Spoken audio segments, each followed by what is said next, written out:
4 tayo maging 6 o'clock.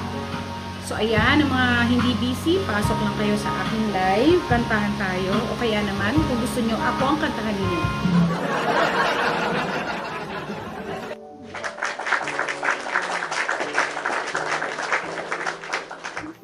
Shout out, Basti!